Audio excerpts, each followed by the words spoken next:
Sejam muito bem-vindos a mais uma sala de leitura, sala essa que é aberta todos os dias a partir das 5h57 da manhã, nosso encontro diário, hoje de número 73, e vamos seguir até 365. Nosso objetivo é, em um ano, 365 dias, termos lido a Bíblia toda, e não somente lermos, porém interpretarmos também, aplicando a hermenêutica, o exercício da hermenêutica. Se você é novo por aqui, aconselho que você busque aqui no nosso canal o dia de número 1 e 2, porque esses dias explicam como seria todo o nosso ano. O que é hermenêutica, por que escolhemos a Bíblia versão King James, enfim, seria muito importante que você fizesse isso, tá bom? Se inscreve no canal, dá o seu joinha, isso aí você já sabe, né? É de praxe. Pronto, maravilha. Vamos fazer nossa oração e iniciar então a nossa leitura. Pai amado, Pai querido, rendo graças ao teu santo nome, porque o Senhor é muito bom e as suas misericórdias duram para sempre. Por causa dela estamos aqui. O Senhor é um Deus bondoso, misericordioso. Temos visto isso em nossa vida e temos também acompanhado os registros do livro sagrado que mostram a tua bondade e a tua misericórdia, o teu amor que se revelou com o teu povo, o povo que o Senhor escolheu, fez um pacto com eles, e esse amor que se estendeu não apenas para aquele povo, mas para todo o mundo, como nós lemos na leitura de ontem do livro de João, o Evangelho de João. O Senhor amou o mundo de tal maneira que deu o seu Filho, para que todo aquele que nele crê não pereça, mas tenha vida eterna. Senhor, que esse vídeo, que essa mensagem, que essa leitura da Bíblia chegue a milhares de pessoas. Eu sei que hoje isso ainda não tem acontecido. Hoje chegamos a centenas. Mas como esse plano vai ficar gravado, sendo da tua vontade, chegue a milhares de milhares. Aqueles que, através dessa leitura, entenderão o amor do Senhor também, para que essas pessoas possam crer em Ti e, uma vez crendo, alcancem a vida eterna. Eu oro, peço Tua graça, o Teu favor, que assim seja. E fale conosco nessa manhã, oramos em nome de Jesus. Amém. Vamos iniciar a nossa leitura fazendo essa declaração pública, já que o texto de João, abre aí a sua Bíblia em João, Evangelho de João, Novo Testamento,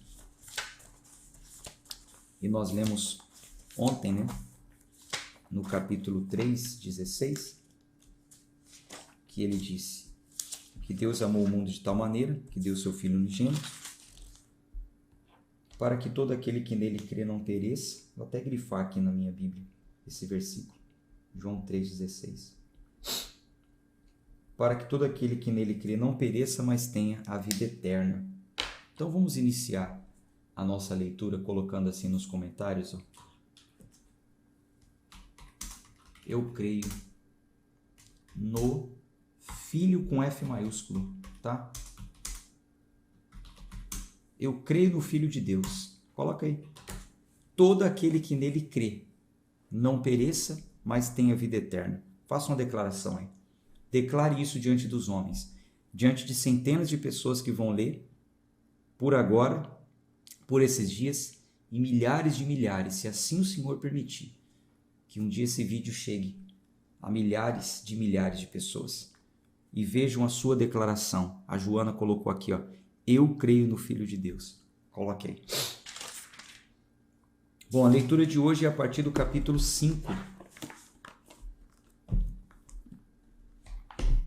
A partir do capítulo 5 nós vamos ler hoje. Fez a sua declaração? Então vamos seguir aqui com a leitura. João capítulo 5, versículo 1. Depois disso, havia uma festa dos judeus e Jesus subiu para Jerusalém. Ora, em Jerusalém, próximo ao mercado das ovelhas, há um tanque, que é chamado na língua hebraica Betesda, o qual tem 5 alpendres.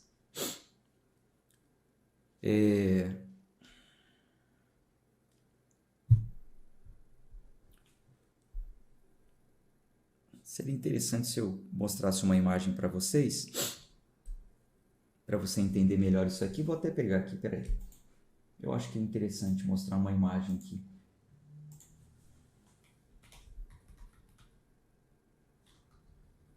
Deixa eu ver aqui se eu encontro.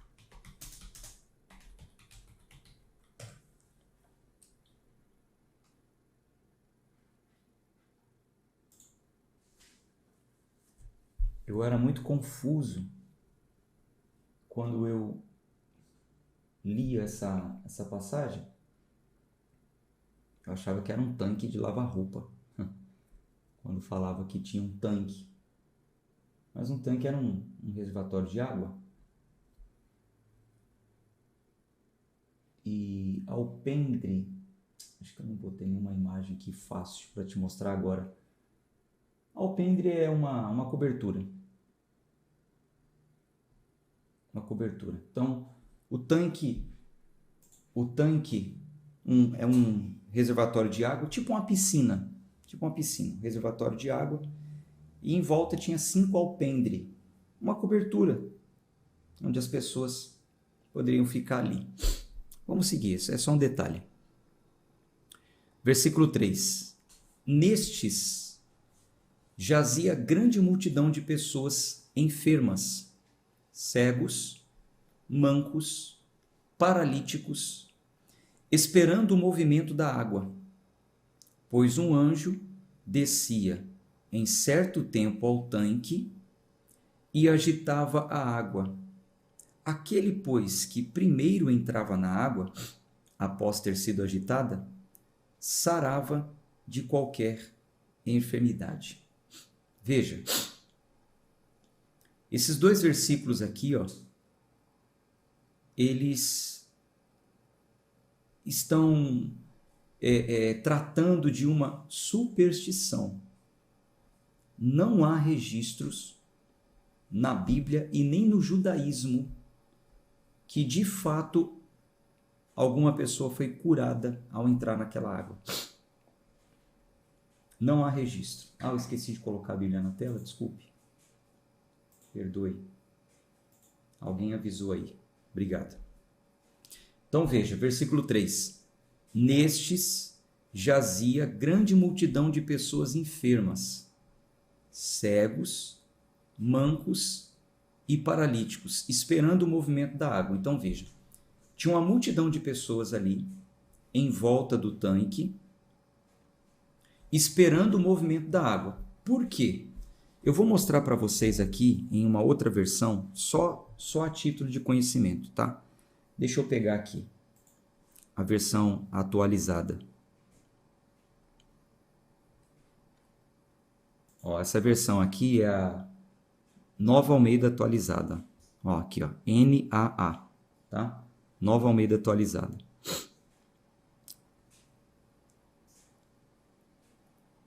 Diz assim, versículo 2, aqui, Existe ali, junto à porta das ovelhas, um tanque chamado em hebraico Betesda, o qual tem 5 pórticos. Neste jazia uma multidão de enfermos, coxos e paralíticos. Agora repare que na versão aqui atualizada, eles colocaram aqui colchetes. Tá vendo aqui? Olha na tela. Olha essa bolinha aqui. Tá vendo? Está entre colchetes. Por que está entre colchetes? Vou te abrir a informação aqui. Por que está entre colchetes? O texto entre colchetes se encontra apenas em manuscritos mais recentes. Então veja.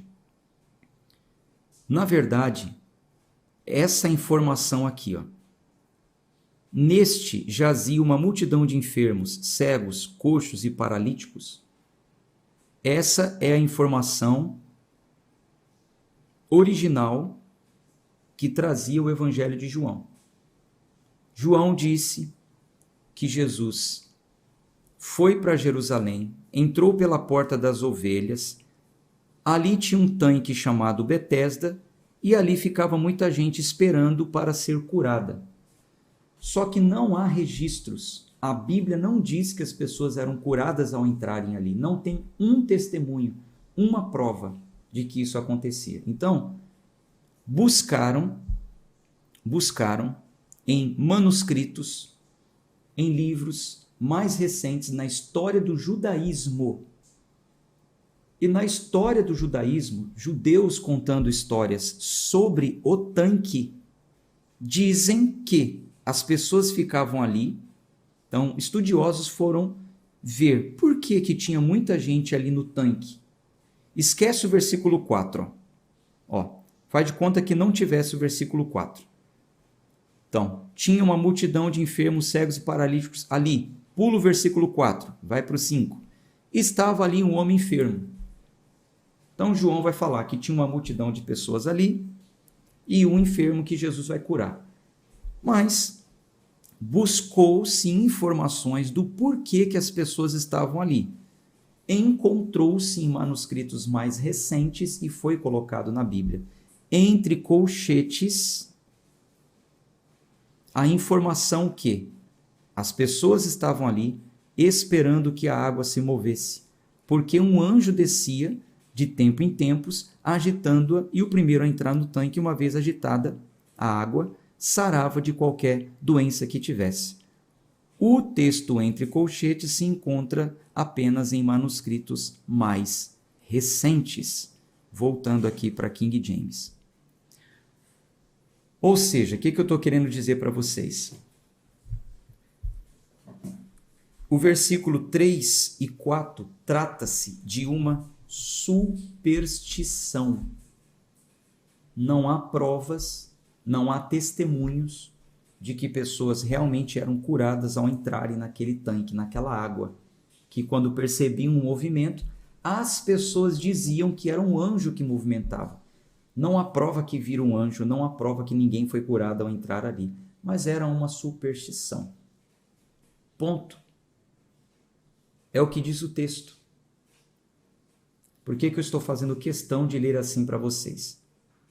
Como eu disse, nós não temos amarras institucionais, mas ao ler esse texto, sem entender o contexto, há alguns ensinos, algumas doutrinas que ensinam que é possível colocar um tanque em um momento de culto e pessoas entrarem ali naquela água para serem curadas, porque um anjo vai mover a água e a pessoa vai ser curada.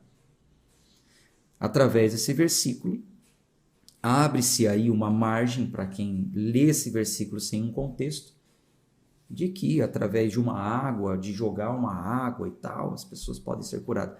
Mas isso tudo é superstição. Cristianismo não apoia a superstição.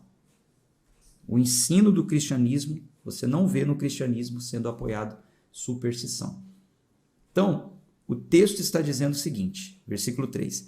Neste jazia uma grande multidão de pessoas enfermas, coxos, mancos, paralíticos, esperando o movimento da água. Depois um anjo descia em certo tempo ao tanque e agitava a água. Aquele, pois, que primeiro entrava na água, após ter sido agitada, sarava de qualquer enfermidade que tivesse. Até então, é só história. E onde está a comprovação disso? Versículo 5. E ali estava um certo homem que tinha uma enfermidade há 38 anos. Então, o homem tinha uma enfermidade há 38 anos. E Jesus, vendo este deitado e sabendo que ele estava neste estado havia muito tempo, disse-lhe: Tu queres ficar são? O homem enfermo respondeu-lhe: Senhor, eu não tenho homem algum que me coloque no tanque quando a água é agitada. Mas quando eu vou, desce outro antes de mim. Jesus disse-lhe: levanta-te, toma o teu leito e anda. E imediatamente o homem ficou são. Tomou o seu leito e andou. E aquele dia era o Shabat. Então Jesus chega ali e acaba com a superstição. Acaba. Jesus vê que tem um homem ali acreditando que se ele entrasse naquela água, em um momento em que visse ela ser agitada, ele seria curado. Jesus chega e fala: você quer ser curado mesmo? É por fé mesmo que você quer ser curado? E o homem falou: não tenho quem me coloque lá, porque sempre vem alguém antes de mim e entra. Jesus falou: você quer ser curado? Então, levanta, toma o teu leito e anda. Quando fala toma o teu leito, era como se fosse uma esteira, sabe? Uma esteira de palha, que pessoas nessa condição enrolavam aquela esteira e carregavam até o lugar que fossem ficar ali. Então, levanta, enrola aí tua cama, o teu leito e pode andar. O homem creu e o milagre aconteceu. Sem ter que entrar na água, sem acreditar em superstição, sem... fé. Ponto final. Evangelho é isso aqui. Ensino de Cristo é isso aqui. A título de curiosidade, já que nós estamos em um ano onde nós estamos lendo e interpretando textos, eu vou abrir aqui a minha Bíblia, Nova Almeida atualizada novamente, para te mostrar uma coisa. Leia na minha Bíblia. Deixa a King James aí um pouquinho, leia na minha Bíblia. Versículo 5. Estava ali um homem enfermo, havia 38 anos. Leia comigo o versículo 5 novamente. Estava ali um homem enfermo, havia 38 anos.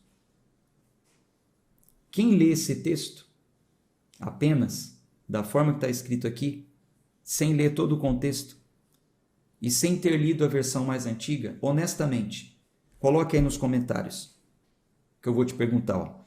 Estava ali um homem enfermo, havia 38 anos.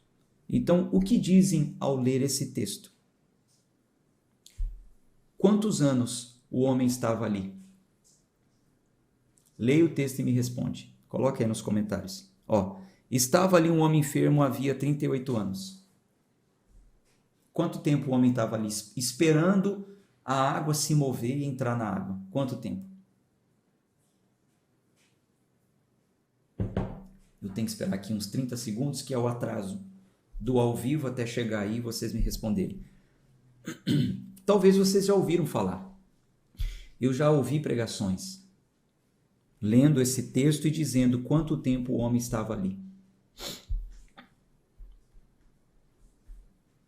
O que você já ouviu falar? Ou lendo apenas esse versículo, o que você entende? Estava ali um homem enfermo, havia 38 anos. 38 anos.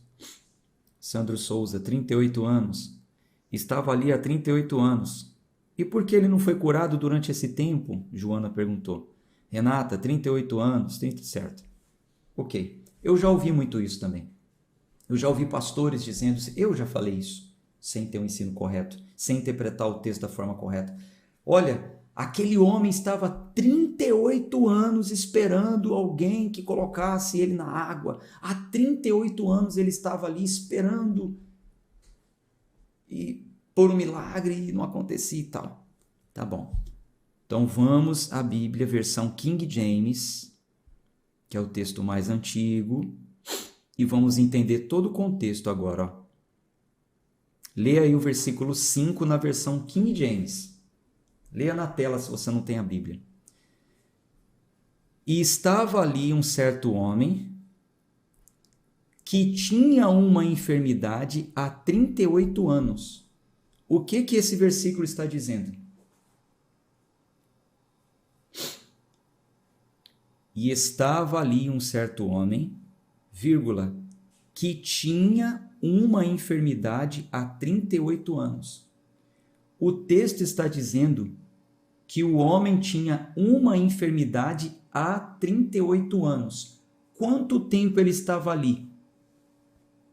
Não sei, porque o versículo seguinte diz: E Jesus, vendo este deitado e sabendo que ele estava nesse estado havia muito tempo.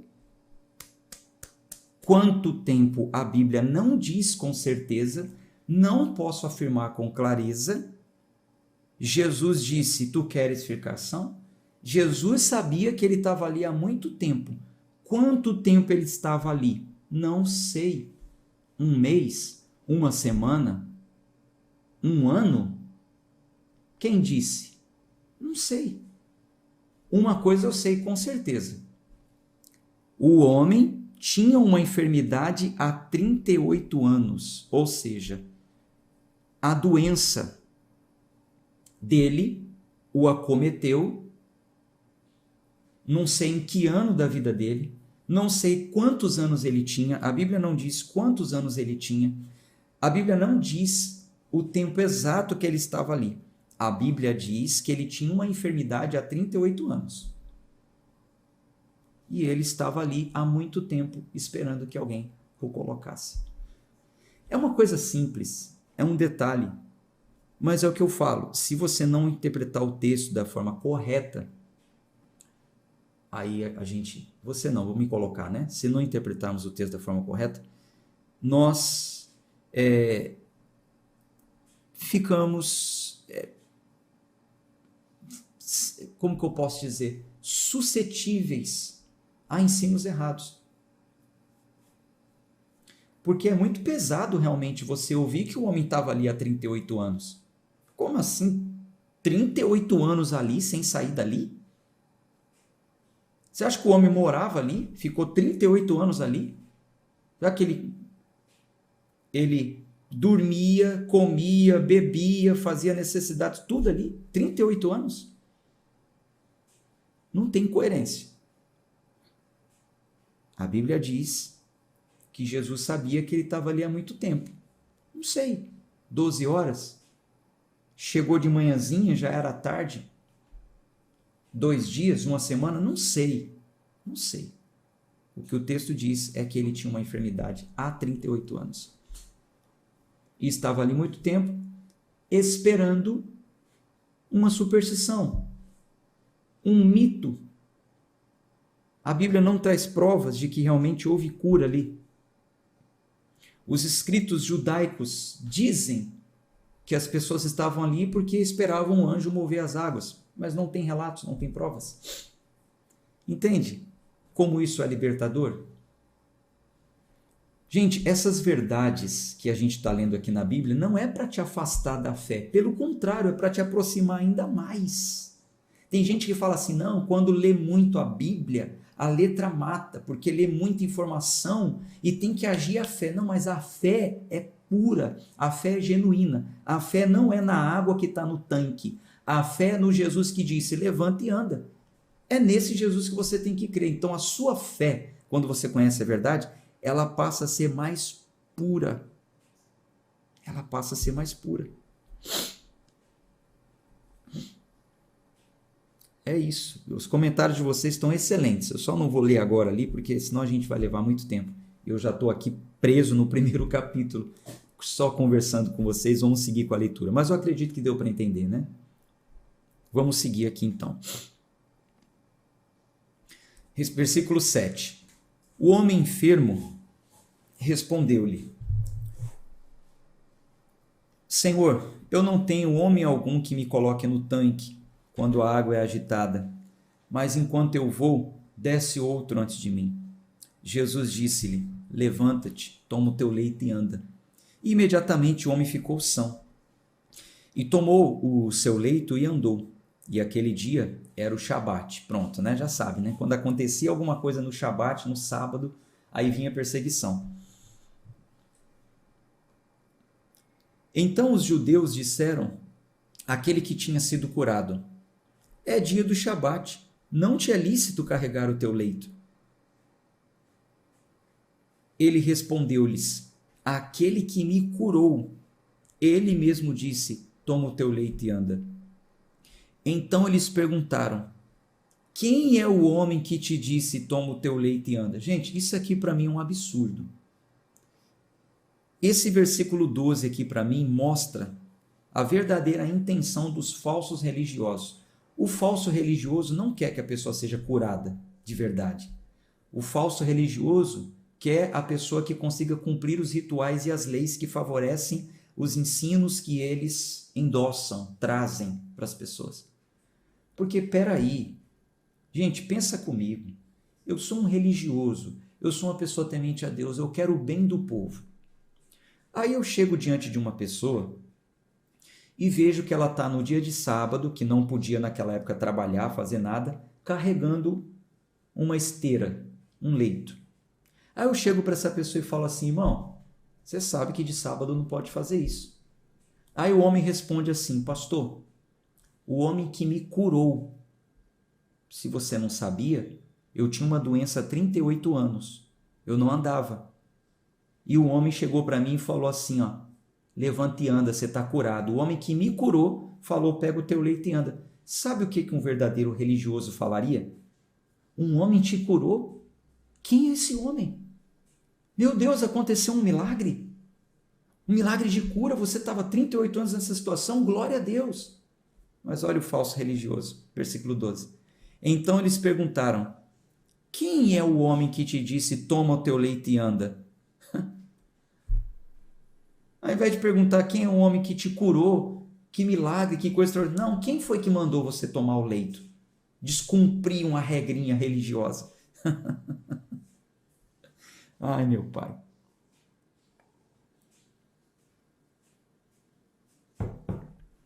E o que fora curado, versículo 13, não sabia quem era, porque Jesus havia se afastado por causa da multidão daquele lugar. Tinha muita gente ali, eu já falei para vocês, né? Jesus não era muito a favor de multidão, que sabia que a multidão só estava ali por causa de milagre, sinal, enfim. Jesus cura o homem e se afasta, nem se revela, não fala para ele quem ele era. O homem nem sabia responder ao religioso quem foi que curou ele. Versículo 14. Depois, Jesus encontrou-o no templo e disse-lhe, então depois de um tempo, Jesus encontrou aquele homem no templo e disse-lhe: eis que tu já estás são, não peques mais, para que te não aconteça coisa pior. Mais um texto que a gente tem que ler com calma, com compromisso de entender o que o autor está querendo nos dizer. Veja, gente, abra sua mente. Jesus disse, versículo 14, depois Jesus encontrou-o no templo, encontrou quem? O homem que foi curado, e falou: você já está são, certo? Você já está curado. Agora, não peques mais, para que te não aconteça coisa pior. Gente, o que pode acontecer de pior com alguém que peca? Responda, por favor, coloque nos comentários. O que pode acontecer de pior com o homem pecador? Escreva aí. Por favor, vou aguardar. Eu creio que dentre tantas pessoas que estão assistindo, alguns de vocês já atingiram essa maturidade espiritual. Se você errar, não tem problema, fique em paz. Aqui a gente está para aprender junto. Mas me responda. A pergunta é: o que pode acontecer de pior com um pecador? Responda, por favor. Vou aguardar um pouquinho. O que pode acontecer de pior com um pecador? Olha, você que está assistindo em outro horário a gravação, não foge das respostas. Comenta também, coloca aí. Depois eu vou lá embaixo e falo com você. Dou um joinha no teu comentário. O que pode acontecer de pior com alguém que pecou? Eu vou colocar alguns comentários aqui na tela. Parabéns, Joelma de Andrade Santos. Perder a salvação. E a maioria está colocando aí. A maioria está colocando. O salário do pecado é a morte. perder a própria alma, perder a salvação em Cristo. Parabéns, é isso aí. Vocês já entenderam. Então, gente, preste atenção. Esse texto não quer dizer que uma doença é resultado de pecado. Como existem doutrinas que ensinam isso. Você está com isso aí porque você está em pecado, viu? Esse câncer aí que você está é porque você está em pecado. Confessa o pecado. O texto não está dizendo isso. Jesus está falando o seguinte, você já está curado, tá? Esse problema físico, o problema da carne está resolvido. Agora é o seguinte, eu quero muito mais do que te curar, eu quero te salvar. Então não peques mais, para que não te suceda coisa pior. Então, por causa do pecado, a coisa pior que poderia acontecer tem relação ao juízo eterno, à condenação eterna. Ponto. É isso que diz o texto. Jesus veio para salvar os pecadores. Então, esse texto não quer dizer que a doença daquele homem tinha relação com consequência de um pecado. Tem outro texto, eu não sei se a gente já leu junto. A gente já leu junto aquele cego de nascença, que os discípulos perguntaram assim, mestre, quem pecou para que ele nascesse cego? Ele ou seus pais? E Jesus falou, não foi ele, nem foi os seus pais, mas foi para que se manifeste nele as obras de Deus.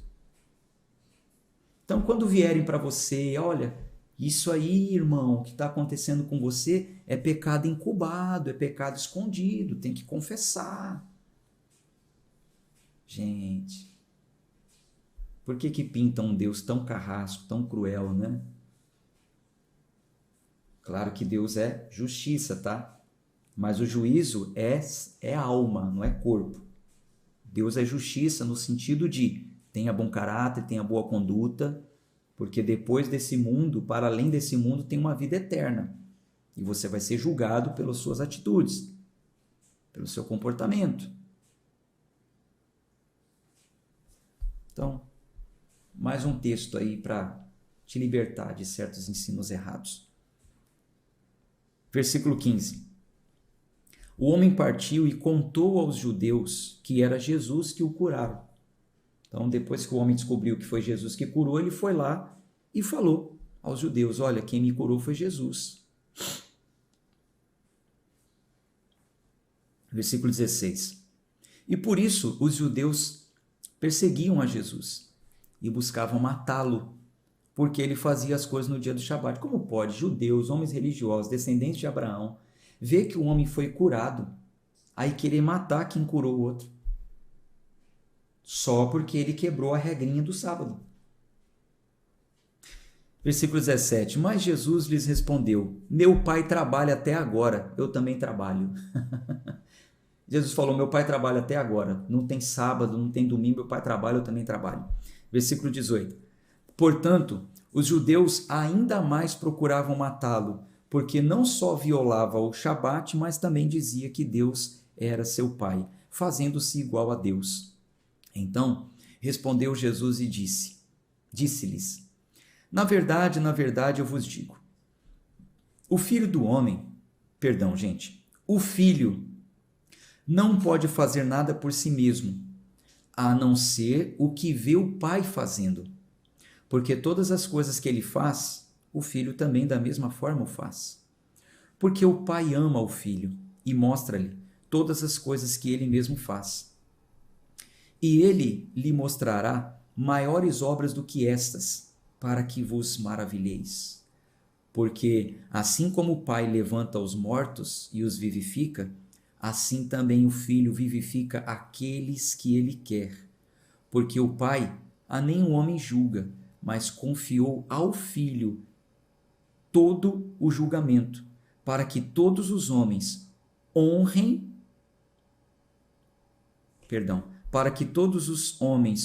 o filho, assim como honra o pai. Quem não honra o filho, não honra o pai que o enviou. Na verdade, eu vos digo Quem ouve a minha palavra e crê naquele que me enviou, tem a vida eterna, e não entrará em condenação, mas já passou da morte para a vida. Na verdade, eu vos digo, vem a hora, e agora é, em que os mortos ouvirão a voz do Filho de Deus, e os que a ouvirem viverão. Porque assim como o Pai tem vida em si mesmo, assim deu ao Filho a vida em si mesmo. E deu-lhe autoridade para também executar julgamento, porque ele é o Filho do homem. Não vos maravilheis disso, porque vem a hora em que todos os que estão nos sepulcros ouvirão a sua voz, e sairão os que fizeram o bem para a ressurreição da vida, e os que fizeram o mal para a ressurreição da condenação. Esse texto aqui, de João 5, 28 e 29, tem ligação, está em conformidade no que está escrito em Daniel 12. Quando a gente estiver lendo Daniel 12, eu vou comentar mais sobre isso. Mas eu já coloquei no PDF, quando chegar para você, você confere as notas. Esse texto aqui está em conformidade com o que Daniel diz que vai acontecer no fim dos tempos, onde diz que alguns ressuscitarão para a vida e outros ressuscitarão para a condenação. Versículo 30. Eu não posso fazer nada por mim mesmo.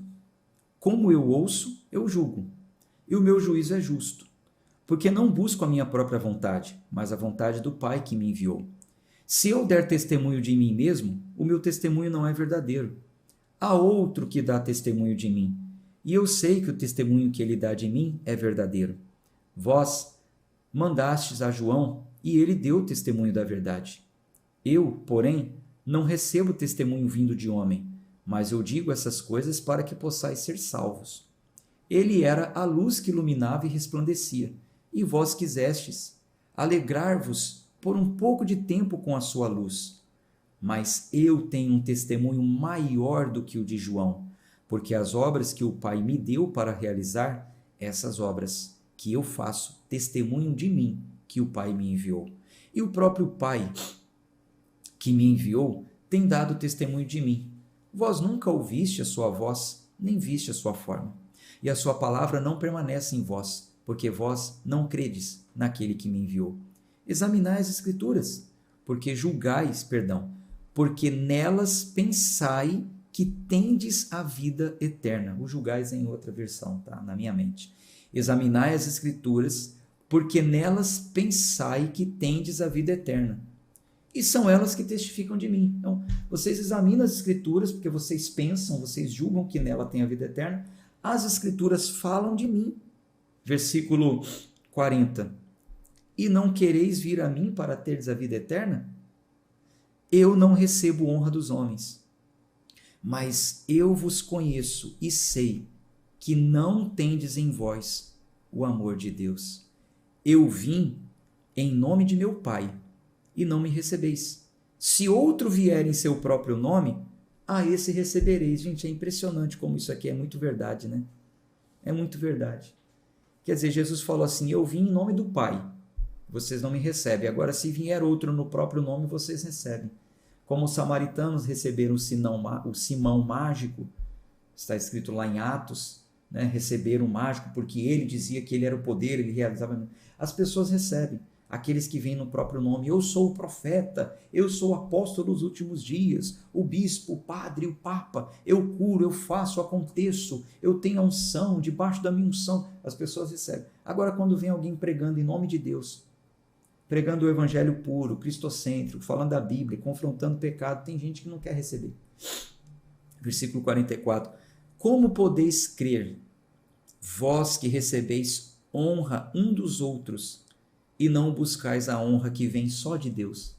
Como vocês vão crer? Vocês só ficam buscando honra que vem de homens. Como que vocês vão me receber se vocês não buscam a honra que vem só de Deus? Versículo 45. Não penseis que eu vos hei de acusar para o meu Pai. Gente, olha isso aqui que Jesus está falando para os judeus. Jesus está falando o seguinte, não pense que eu que vou acusar vocês para o meu Pai. Há um que vos acusa, Moisés, em quem vós confiais. Porque se vós cresceis em Moisés, teriam crido em mim, porque de mim ele escreveu. Mas, se não credes nos seus escritos, como crereis nas minhas palavras? Olha o que Jesus está falando. Sabe quem vai condenar vocês? O próprio Moisés. Vocês não creem tanto nos livros de Moisés? Moisés falou de mim, e vocês não creem em mim, sendo que Moisés disse que era para crer em mim. Então vocês vão ser condenados pelo próprio conhecimento de vocês. Jesus sabia falar, né? Colocar cada pessoa no seu lugar, hein? João capítulo 6. Vamos à leitura.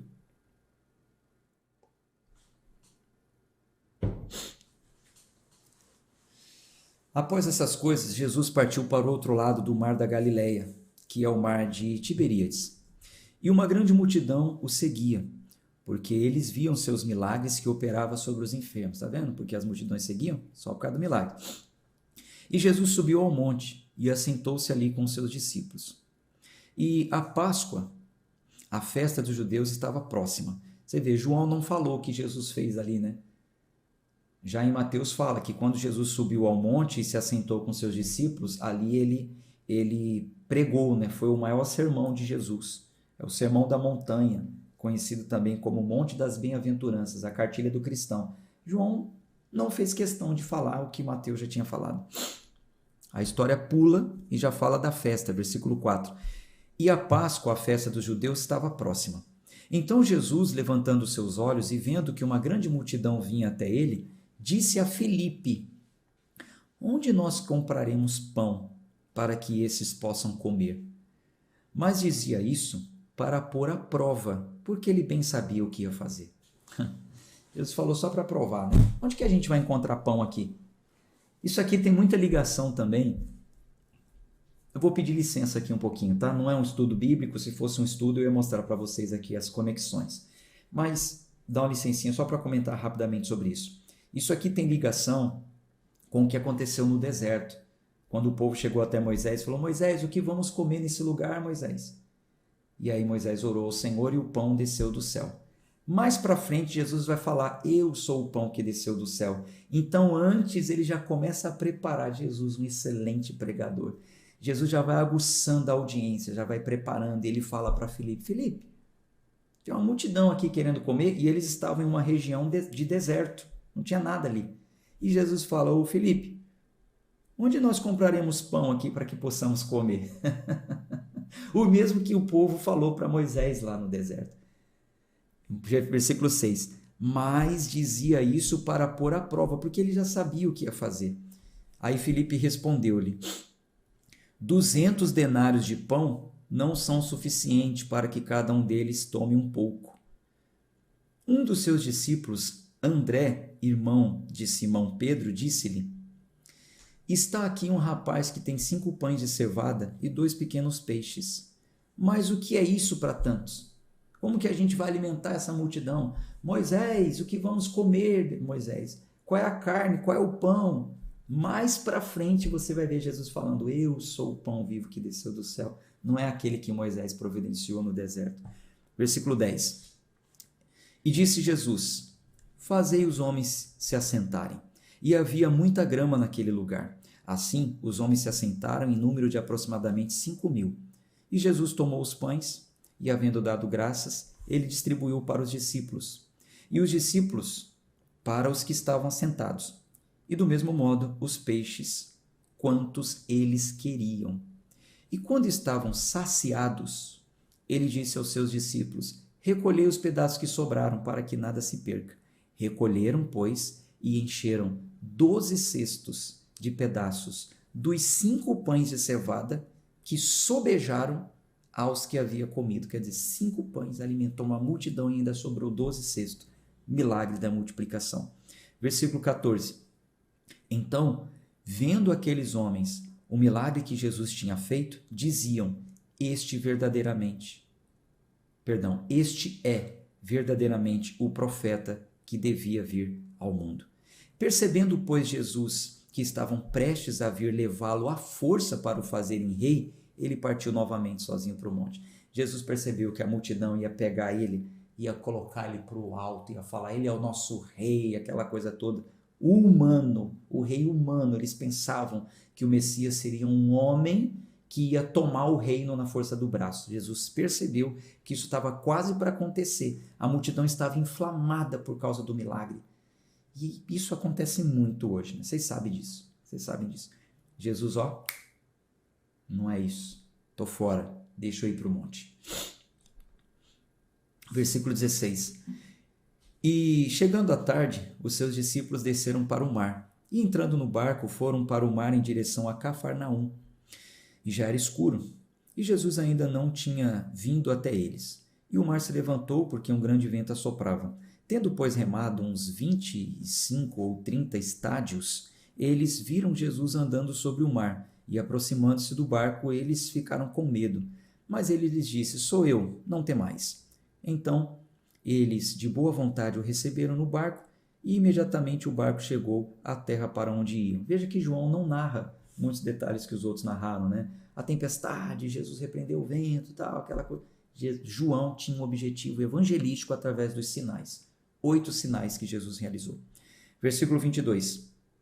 No dia seguinte, quando a multidão que ficava no outro lado do mar viu que não havia ali nenhum outro barco, exceto aquele no qual seus discípulos haviam entrado, e que Jesus não entrara com os seus discípulos naquele barco, mas que os seus discípulos tinham ido sós, contudo, outros barcos haviam chegado de Tiberíades para perto do lugar onde comeram pão após o Senhor ter dado graça. Portanto, vendo a multidão que Jesus não estava ali, nem os seus discípulos, eles também embarcaram e foram a Cafarnaum em busca de Jesus. E achando-o no outro lado do mar, disseram-lhe, Rabi, mestre, né, Jesus, quando tu chegaste aqui? Porque eles viram que só os discípulos saíram num barco, não tinha barco nenhum. E Jesus também não estava. Quando ele chega do outro lado, Jesus está lá, aí se espantaram, né? Quando o Senhor chegou aqui? Versículo 26. Eles não sabiam que Jesus foi caminhando, né, sobre as águas. Versículo 26. Jesus respondeu e disse-lhes, na verdade, eu vos digo, que me buscais, não porque vistes milagres, mas porque comestes do pão e vos saciaste. Trabalhai, não pela comida que perece, mas pela comida que dura para a vida eterna, a qual o Filho do Homem vos dará, porque a ele Deus, o Pai, o selou. Então lhe disseram, o que devemos fazer para realizar as obras de Deus? Jesus respondeu e disse-lhes, esta é a obra de Deus, que creiais naquele que ele enviou. Disseram-lhe, pois, que sinal, pois, fazes tu, para que o vejamos e creiamos em ti, o que tu operas? Nossos pais comeram o maná no deserto, como está escrito. Deu-lhes a comer o pão do céu. Então Jesus disse, na verdade, eu vos digo, Moisés não vos deu o pão do céu, mas meu Pai vos dá o verdadeiro pão do céu. Porque o pão de Deus é aquele que desce do céu e dá vida ao mundo. Então disseram-lhe, Senhor, dá-nos sempre desse pão. E Jesus lhes disse, eu sou o pão da vida. Aquele que vem a mim nunca terá fome, e quem crê em mim nunca terá sede. Mas eu vos digo que vós também me tendes visto, mas não credes. Todo aquele que meu Pai me dá, virá a mim. E o que vem a mim, de modo algum lançarei fora, porque eu desci do céu, não para fazer a minha própria vontade, mas a vontade daquele que me enviou. E esta é a vontade do meu Pai que me enviou, que nenhum de todos aqueles que me deu se perca, mas que o ressuscite no último dia. E esta é a vontade daquele que me enviou, que todo aquele que vê o Filho e crê nele possa ter a vida eterna, e eu o ressuscitarei no último dia. Então os judeus murmuravam dele, porque ele dissera, eu sou o pão que desceu do céu. E eles diziam, não é este Jesus, o filho de José, cujo pai e a mãe nós conhecemos? Como então ele diz que eu desci do céu? Portanto, Jesus respondendo, disse-lhes, não murmureis entre vós. Ninguém pode vir a mim se o Pai que me enviou não o trouxer, e eu ressuscitarei no último dia. Está escrito nos profetas, e eles serão todos ensinados por Deus. Portanto, cada homem que ouviu e aprendeu de mim, portanto, cada homem que ouviu e aprendeu do Pai, vem a mim. Não que algum homem tenha visto ao Pai, senão aquele que é de Deus. Este tem visto o Pai. Na verdade, eu vos digo, aquele que crê em mim tem a vida eterna. Eu sou o pão da vida. Vou voltar aqui um pouquinho aqui, ó. Versículo 43. Portanto, Jesus respondendo disse-lhes, não murmureis entre vós, ninguém pode vir a mim, se o Pai que me enviou não o trouxer, e eu ressuscitarei no último dia. Então Jesus falou assim, fica tranquilo, não precisa ficar murmurando aí, vocês não acreditam em mim? Tá tudo certo. Ninguém vai vir a mim se o Pai não enviar. É o Pai que vai enviar. Isso tem ligação com a salvação pela graça e não por obras. Aqueles que foram alcançados, aqueles que tiveram a revelação do Espírito, aqueles que ouviram a palavra e creram. Jesus está falando, fica tranquilo, tá? Se vocês não quiserem crer em mim, tá tudo certo. Quem crê em mim é porque o Pai vai enviar para crer. E esses eu vou ressuscitar no último dia. Jesus não entrou em discussão com eles naquele momento, nesse sentido. Versículo 48, ele disse, eu sou o pão da vida. Versículo 49, vossos pais comeram o maná no deserto e morreram. Vocês estão falando aí do pão que eles comeram no deserto? Eles comeram e morreram. Este é o pão que desce do céu, para que o homem que dele comer não morra. O maná era só um alimento que eles comeram e morreram. Agora eu sou o pão da vida. O pão que desceu do céu, quem come desse pão não vai morrer. Versículo 51. Eu sou o pão vivo que desceu do céu. Se algum homem comer desse pão, ele viverá para sempre. E o pão que eu darei é a minha carne, a qual eu darei pela vida do mundo. Portanto, os judeus discutiram entre si, dizendo, como poderia nos dar este homem a sua carne para comer? Acharam que era carne, né? Não estavam entendendo nada, porque o homem natural não entende as coisas do Espírito. Versículo 53. Então Jesus lhes disse, na verdade eu vos digo, se não comerdes a carne do Filho do Homem e não beberdes o seu sangue, não tereis a vida em vós mesmos. Faz uma menção ali à ceia do Senhor, né? Quem come a minha carne e bebe meu sangue tem a vida eterna, e eu o ressuscitarei no último dia. Porque a minha carne verdadeiramente é comida, e o meu sangue verdadeiramente é bebida. Quem come a minha carne e bebe o meu sangue, permanece em mim, e eu nele. Assim como o Pai que vive me enviou, e eu vivo pelo Pai, assim, quem de mim se alimenta, também viverá em mim, viverá por mim. Este é o pão que desceu do céu. Não é o caso de vossos pais, que comeram o maná e morreram. Quem comer este pão viverá para sempre. Estas coisas ele disse ensinando na sinagoga em Cafarnaum. Portanto, muitos dos seus discípulos, ouvindo isso, disseram, este é um discurso duro, quem o pode ouvir? Sabendo, pois, Jesus em si mesmo que os seus discípulos murmuravam sobre isso, ele disse-lhe, isso vos ofende? O que seria se vós visseis o Filho do Homem subir para onde estava antes? O Espírito é o que vivifica, a carne para nada aproveita. As palavras que eu vos falo, elas são Espírito, elas são vida. Mas há alguns de vós que não creem. Porque Jesus conhecia desde o princípio aqueles que não criam e quem deveria o trair. E ele dizia, por isso eu vos disse, que nenhum homem pode vir a mim, a não ser que ele lhe fosse dado por meu Pai. Desde aquele momento, muitos dos seus discípulos retrocederam e não andavam mais com ele. Então, muitos daqueles que só seguiam Jesus retrocederam, não os 12, que Jesus tinha mais que 12, né, seguindo eles como discípulos. Versículo 67. Então, disse Jesus aos 12, queres vós também ir embora? Então Simão Pedro respondeu-lhe, Senhor, para quem iremos nós?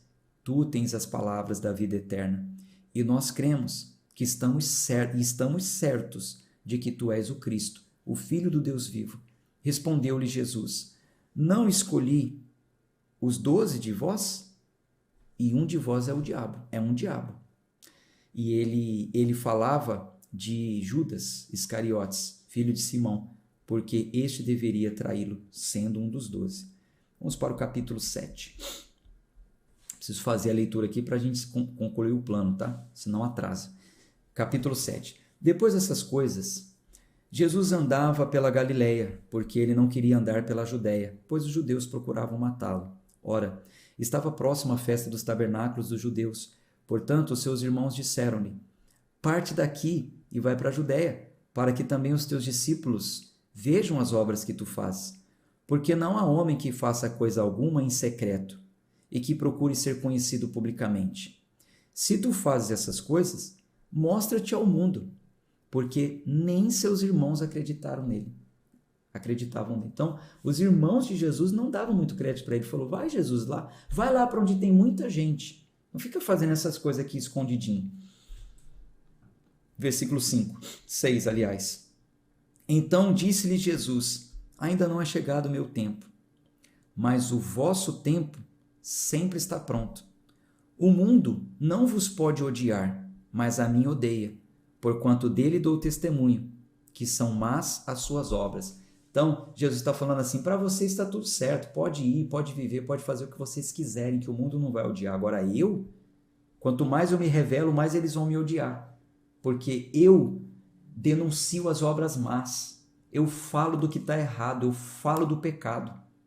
O mundo não está pronto ainda para isso. Quando eu falar, vão me prender, vão me crucificar, ainda não chegou a hora disso. É igual, é semelhante, né? Se eu ficar pregando massagens, as pessoas vão me amar. Agora, quando eu prego contra o pecado, contra o falso ensino, contra heresias, aí odeiam.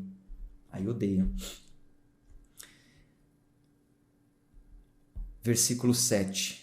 O mundo não vos pode odiar, mas a mim odeia, porquanto dele dou testemunho que são más as suas obras. Subi vós à festa. Eu ainda não subirei à festa, porque o meu tempo ainda não está cumprido.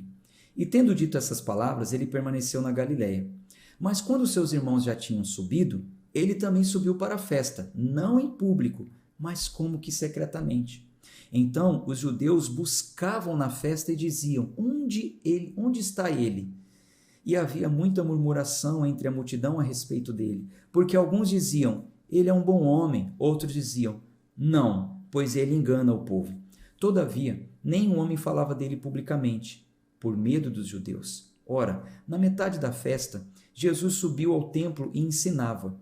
E os judeus se maravilhavam, dizendo: como conhece este homem letras, não as tendo aprendido? Jesus respondeu e disse-lhes: a minha doutrina não é minha, mas daquele que me enviou. Então, os judeus estavam maravilhados porque Jesus não tinha formação, ele não tinha um treinamento rabínico formal, mas ele ensinava com autoridade, com muito conhecimento, só que esse conhecimento vinha do Senhor. Versículo 17. Se algum homem quiser fazer a vontade dele, há de saber da doutrina, se ela é de Deus ou se de fato falo de mim mesmo. Quem fala de si mesmo busca a sua própria glória, mas o que busca a glória daquele que o enviou, esse é verdadeiro e não há nele injustiça. Não vos deu Moisés a lei? E ainda assim, nenhum de vós cumpre a lei, porque procurais matar-me. A lei fala para não me matar, mas vocês não estão cumprindo a lei. A multidão respondeu e disse: tu tens um demônio, quem procura matar-te? Mais uma vez falaram que Jesus estava com demônio. É sempre assim, né? Vão falar que você está com demônio, você é endemoniado, tal. É sempre assim. Versículo 21. Jesus respondeu e disse-lhes: eu fiz uma obra, e todos vos maravilhais. Portanto, Moisés vos deu a circuncisão, não porque é de Moisés, mas dos pais. E no dia do Shabat, circuncidais um homem. Se o homem recebe a circuncisão no dia do Shabat, para que a lei de Moisés não seja violada, como vos irritais comigo? Porque no dia do Shabat eu fiz um homem inteiramente são. O que Jesus está falando aqui? Vocês estão falando mal de mim, estão querendo me matar, porque eu realizei uma cura no sábado. Tá. Moisés falou que era para circuncidar um homem nascido de 8 dias. E se a circuncisão cai no sábado vocês fazem isso. Quer dizer, para cumprir a lei de Moisés, vocês circundam uma criança, mesmo que caia no dia do sábado, para aperfeiçoar uma parte do corpo, né? O órgão genital masculino. Agora, quer dizer que eu, que curo o corpo inteiro, estou fazendo coisa errada? Vocês podem aperfeiçoar uma parte do corpo no sábado. Eu não posso aperfeiçoar o corpo inteiro? Tem base um negócio desse? Versículo 24. Não julgue segundo a aparência, mas julgue segundo o reto juízo. Muito sábio Jesus, né? Muito sábio. Versículo 25. Então, alguns dos de Jerusalém diziam: não é este que eles procuram matar? Mas eis que ele fala publicamente e nada lhe dizem. Porventura sabem os governantes que este é verdadeiramente o Cristo? Entretanto, nós sabemos de onde este homem é. Mas quando vier o Cristo, nenhum homem saberá de onde ele é. Então, clamava Jesus no templo, enquanto ensinava, dizendo: vós me conheceis e sabeis de onde eu sou. E eu não vim de mim mesmo, mas daquele que me enviou. É verdadeiro, mas aquele que me enviou é verdadeiro, o qual vós não conheceis. Mas eu conheço, porque dele eu sou, e ele me enviou. Então eles buscavam prendê-lo, mas nenhum homem lançou mão dele, porque ainda não era chegada a sua hora. Então eles falaram assim: não, quando o Cristo vier, a gente não vai saber de onde ele veio. E nós sabemos de onde você veio. Você é de Nazaré, Jesus. Aí Jesus falou: olha, vocês sabem de onde eu vim, porque vocês sabem onde eu nasci. Mas vocês não sabem de onde eu vim, porque ninguém um dia esteve lá. Quem me enviou, vocês não conhecem. Então, verdadeiramente, vocês não conhecem de onde eu vim, vocês não sabem de onde eu vim. Vocês não conhecem o céu. É isso que os textos queriam dizer. Mas eles não estavam entendendo nada. Versículo 30.